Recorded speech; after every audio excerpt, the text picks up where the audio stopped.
L'épisode du jour, eh bien, c'est un petit sujet mécanique et aujourd'hui, c'est changer son disque de frein. Que ce soit sur un VTTE ou un VAE urbain, eh bien, comme les plaquettes, on use du disque. Le disque, en fait, avec les différents freinages, va finir par diminuer en épaisseur et celui-ci a une tolérance minimum.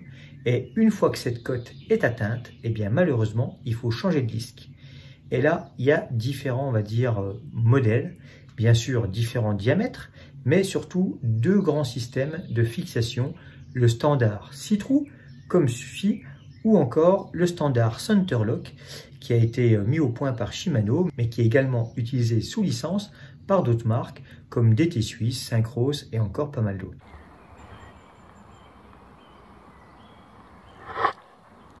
Alors déjà, lorsqu'un disque est usé, ça se voit, hein, visuellement. Là, on voit qu'il y a clairement une démarcation entre l'épaisseur d'origine et la piste de freinage. Mais ça se sent également au toucher. Et plus on va dire, attendre, plus cette épaisseur de matière va diminuer. Et si celle-ci n'est plus suffisante, eh bien le risque, c'est que le disque finisse par fondre. Et là, on se retrouve carrément sans frein. Il n'est pas rare de voir des résidus de disque où il n'y a plus que l'intérieur, le reste, tout est parti s'arracher dans l'étrier. Donc il faut quand même être vigilant là-dessus, surtout sur un VTTE d'enduro. Mais là, pour le coup, c'est notre cargo, un vélo urbain. Alors c'est vrai qu'on roule quand même relativement chargé, hein, avec souvent une passagère avec Zoé, voire une copine en plus. Donc forcément, au freinage, on bouffe de la plaquette et on bouffe du disque.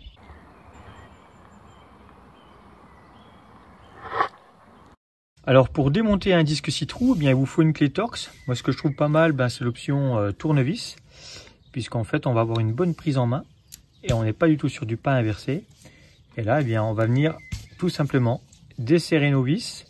Alors il faut avoir un bon outil, hein, parce que c'est clair que si vous abîmez l'empreinte derrière, ça risque d'être super galère. Bon, il existe des queues de cochon spéciales Torx, hein, heureusement. Et après souvent, pour pouvoir, quand la tête est cassée, ce qui arrive la plupart du temps, lorsque c'est collé, soudé, eh bien, en perçant au centre avec une petite mèche métal, avec une petite visseuse, et en fait, ça va faire tourner la vis. Et généralement, le moyeu est ouvert, traversant, et du coup, on va pouvoir faire sortir la vis de l'autre côté du disque. Bon, ça marche pas forcément à tous les coups, mais là, vous voyez les têtes des vis qui dépassent quand on ne les a pas encore totalement desserrées. Donc forcément, si la vis casse, on arrive à la faire sortir en marche avant la plupart du temps. Bon là, on va continuer le démontage pour vous montrer comment c'est fait en dessous sur un moyeu traditionnel 6 trous. Alors pourquoi je parle de moyeu traditionnel 6 trous? Puisqu'en fait, sur un moyeu Centerlock, et c'est DT Suisse qui a mis ça au point, lorsqu'on n'a pas la possibilité du coup de mettre les vis, et bien ils ont inventé un petit système qui va permettre de venir mettre un disque 6 trous, mais pour le coup sans les vis. Alors ces vis, elles sont toutes identiques, elles ont du frein filet. Dans certains cas, vous pouvez même avoir une petite pièce métallique avec des bords recourbés qui va venir bloquer les têtes de vis pour éviter qu'elles se desserrent. Toutes les solutions sont bonnes pour éviter d'avoir un disque qui se dessert. Un disque qui se dessert, le risque, ça serait un disque qui bouge, hein, puisque on a fait un sujet là-dessus, mais tout jeu sur le vélo est totalement anormal. Donc un disque qui bouge, qu'est-ce qui va se passer au bout d'un moment? Notre vis, elle va être cisaillée, et elle va être coupée, elle va casser. Et là, un disque qui tourne sur la roue, le vélo il freine plus, hein, donc ça c'est super dangereux. Et donc on utilise bien les 6 vis, on les serre tous. Les mauvais conseils de dire je mets que 4 vis sur 6, parce que tel champion a fait ça pour gagner du poids sur son vélo, ça c'est franchement à éviter. Et du coup, vous avez une surface d'appui en dessous, hein. Il n'y a vraiment rien de compliqué. Le disque a un sens, puisque forcément par rapport à la résistance qu'on lui demande, pour ça qu'il a vraiment une petite flèche, hein, quelle que soit la marque, qui est toujours précisée, par rapport à la puissance, la résistance au freinage. Le disque, si vous montez dans l'autre sens, le risque, c'est de tout arracher, puisque ces jambages de force ne seront pas dans le bon sens pour pouvoir absorber l'énergie.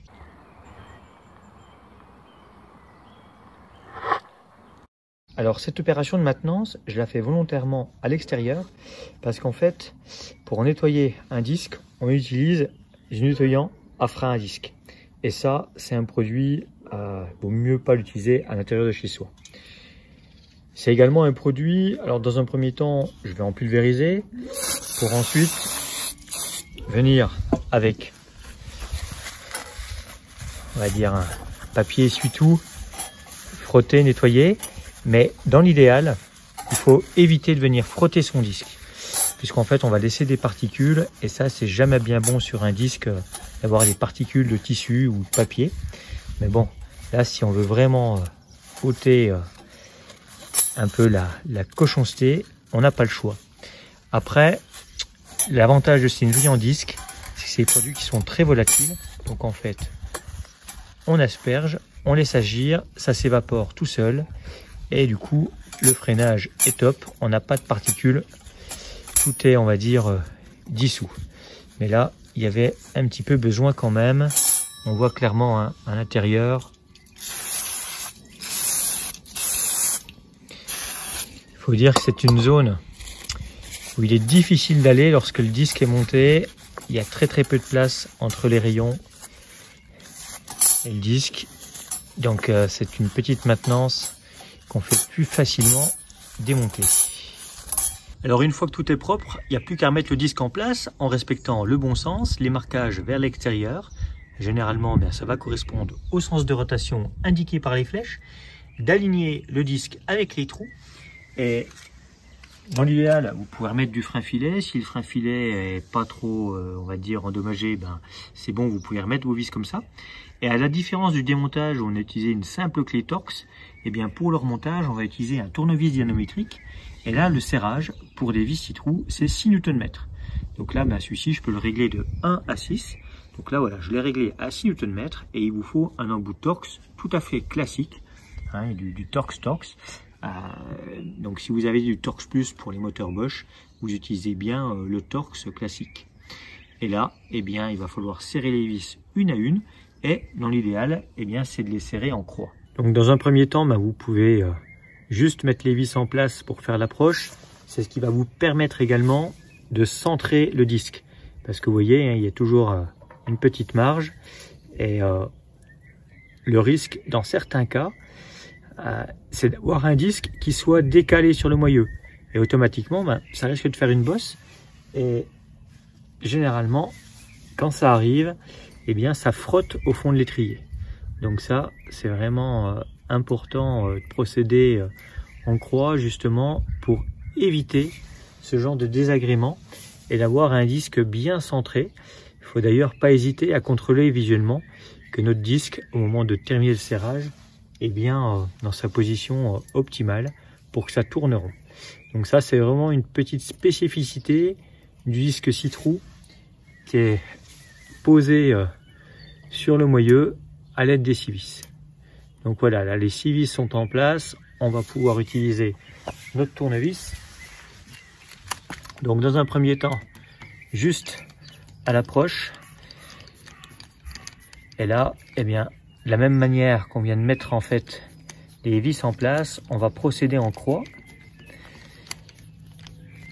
pour avoir en fait un centrage idéal du disque par rapport au moyeu.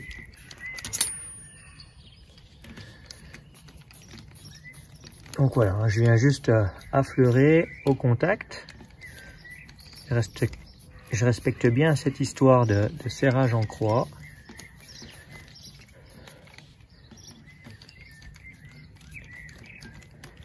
Ah, il va m'en rester une en face là. Et je vais pouvoir repartir à l'opposé pour là réaliser des serrages aux coupes. Voilà.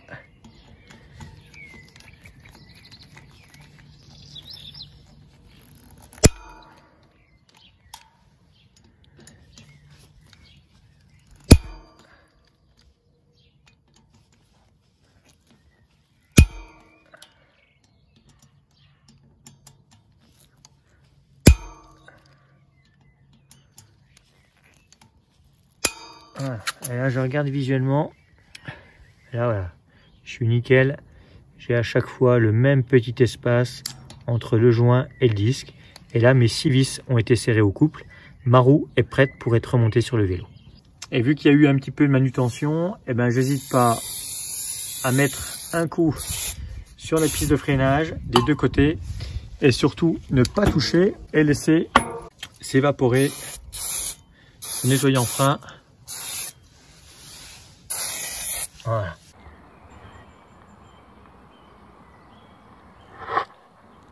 Alors deuxième cas, j'ai un moyeu Centerlock, mais je veux mettre un disque 6 trous. Donc là, ben forcément, hein, on voit que ça s'adapte pas vraiment. Heureusement, il y a un kit qui va permettre de mettre ce disque 6 trous sur ce moyeu Centerlock. Alors, c'est tout simple, hein. Ça se compose de 3 pièces. 3 pièces qui vont en fait venir prendre en sandwich le disque, et c'est l'écrou Centerlock qui va coincer le disque sur le support. Alors, hop, démonstration. On a un petit support qui reprend l'empreinte du Centerlock, qui va venir se fixer directement sur le moyeu. J'ai ensuite mon disque que je viens mettre au niveau des ergots. Eh bien, ceux-ci viennent à la place des têtes de vis. Donc là, ben, on a un petit jeu normal, naturel. On a ensuite une rondelle avec un côté lisse et un côté strié. Le côté strié, vous l'avez compris, vient à l'extérieur. Et là, cet élément va être coincé par l'écrou Centerlock. Donc là, je suis d'une main, donc forcément, c'est pas ce qui c'est mieux. Je vais avoir besoin de ma deuxième main pour mettre les choses en place avant de faire le serrage.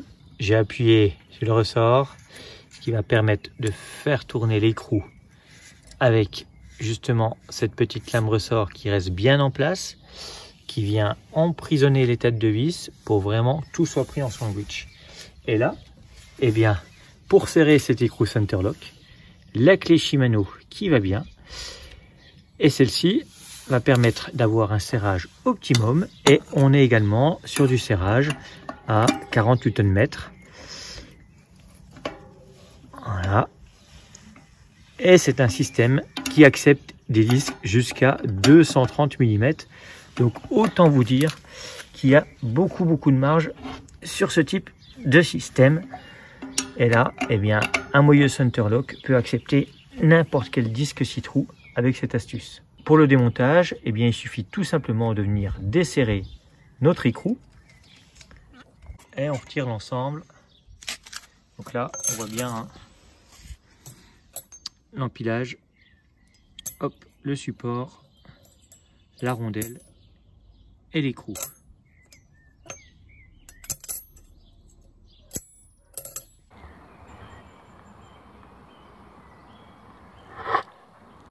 Et de loin, ben, le système le plus rapide, le plus simple, eh ben, je suis en Centerlock avec un disque Centerlock. Alors si c'est une roue arrière et que vous avez un système avec l'aimant embarqué, ben, attention, hein, vous pouvez avoir un aimant sur votre disque.